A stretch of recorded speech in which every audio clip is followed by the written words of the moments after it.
दोस्तों, क्या crypto market के अंदर हमें एक बहुत ही बड़ा पंप देखने को मिलने वाला है? क्योंकि जापान की तरफ से जो बुरी न्यूज आनी थी वो तो आ चुकी है। उसके बावजूद मार्केट का ऐसा बिहेवियर किसी ने भी एक्सपेक्ट नहीं किया था, क्योंकि सब लोग ये बोल रहे थे कि जैसे ही जापान अपना इंटरेस्ट रेट बढ़ाएगा, क्रिप्टो मार्केट ओवरऑल पूरी दुनिया की फाइनेंशियल मार्केट के अंदर एक बड़ा उथल पुथल हमें देखने को मिलेगी और मार्केटिंग क्रैश हो जाएंगी।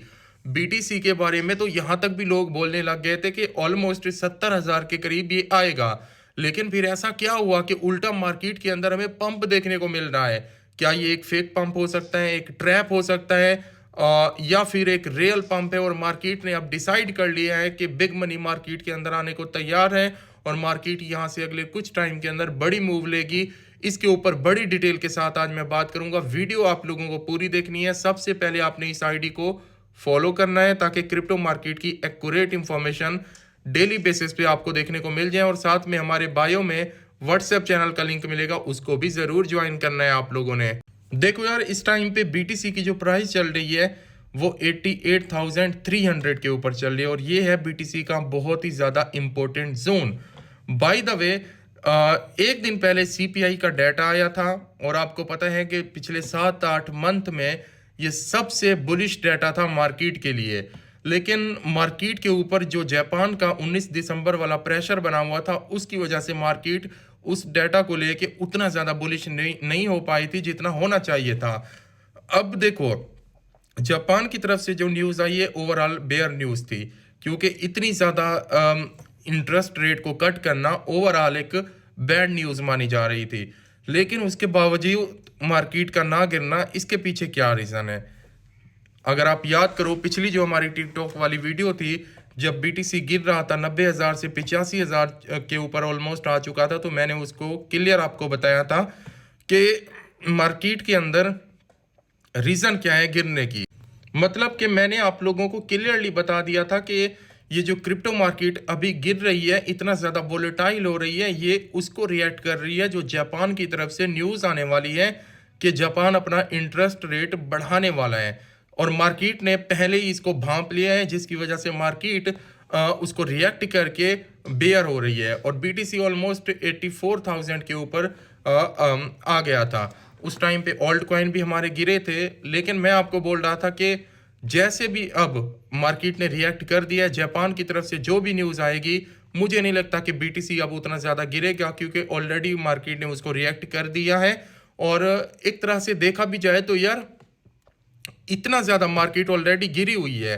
पहले जब ऐसा होता था तो मार्केट पंप में होती थी, उसी टाइम डंप आता था। लेकिन आप सोचो कि 1,26,000 से गिर के बीटीसी इस टाइम पे 85-88 के जोन में चल रहा है।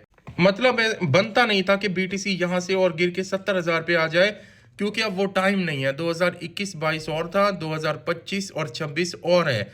इस टाइम पे मार्केट के अंदर बड़े बड़े इंस्टीट्यूशन हैं, बड़ी वेल्स हैं, जिन्होंने इतनी दबा के अडॉप्शन कर रखी है बीटीसी और ओवरऑल क्रिप्टो क्वाइंस की। तो वो बीटीसी को इतना नीचे नहीं जाने देगा, क्योंकि उनकी होल्डिंग है यहाँ पे black rock, micro strategy, Meta planet और भी बहुत बड़े वॉलेट हैं जो इस टाइम पे बीटीसी को होल्ड करते हैं। तो मेरे हिसाब से 80,000 उसका बॉटम था। अगर बुरे से बुरे हालात के अंदर आज भी बीटीसी गिर जाए तो 80,000 एक तरह से 80,000 उसका लास्ट बॉटम होगा और फाइनल बॉटम होगा। तो अब मार्केट जो है ना, डाटा आ चुका है, उल्टा मार्केट ऊपर चली गई है। इसके पीछे क्या रीजन है? देखो यार, अब सबसे पहली जो कुछ एक्सपर्ट का मानना यह है कि जो कि मेरी भी यही ओपिनियन थी कि मार्केट उस डाटा को पहले रिएक्ट करके गिर चुकी है।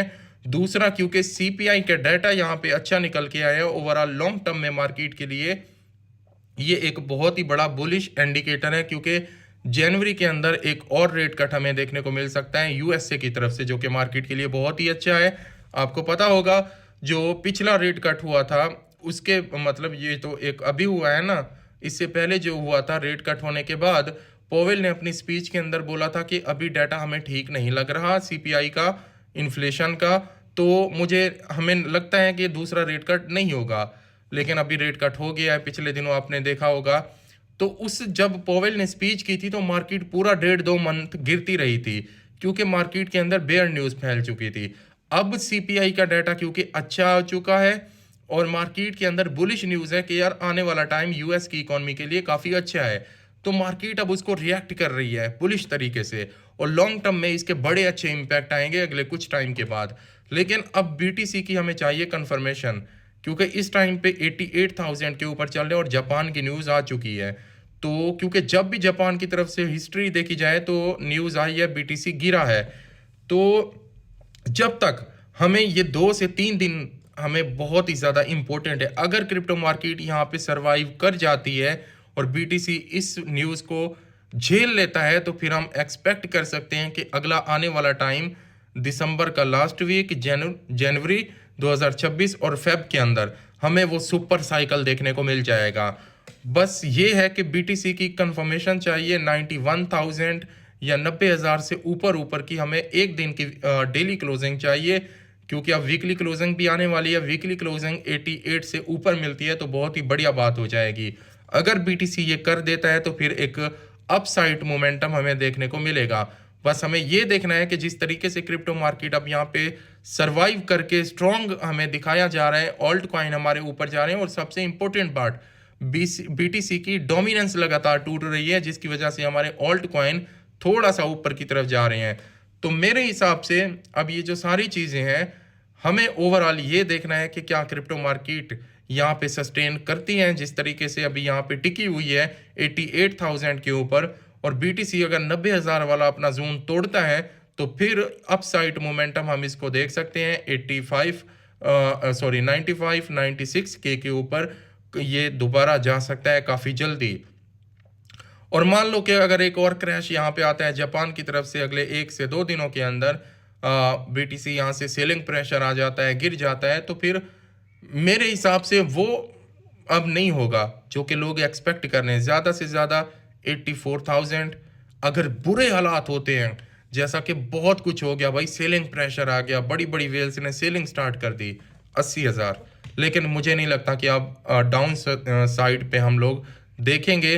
लेकिन ये 2 दिन इंपॉर्टेंट है कि क्योंकि मैनिपुलेशन चलती है क्रिप्टो मार्केट के अंदर, हमें बीटीसी 90,000 के ऊपर एक दिन की क्लोजिंग कम से कम चाहिए, वो जो साइकिल बना हुआ है उसको ब्रेकआउट करने के लिए, बेयर साइकिल को। आई होप कि इस चीज़ को समझोगे आप लोग। बाकी हम आपके साथ हैं, स्पॉट के अंदर हो तो कोई दिक्कत वाली बात नहीं है। जैसे भी हालात हों, आज नहीं तो कल स्पॉट के अंदर रिकवरी हो ही जाएगी। तो आप लोगों ने कौन से टोकन होल्ड कर रखे हैं कमेंट में बताइएगा, मैं उनका रिप्लाई आपको ज़रूर करूँगा।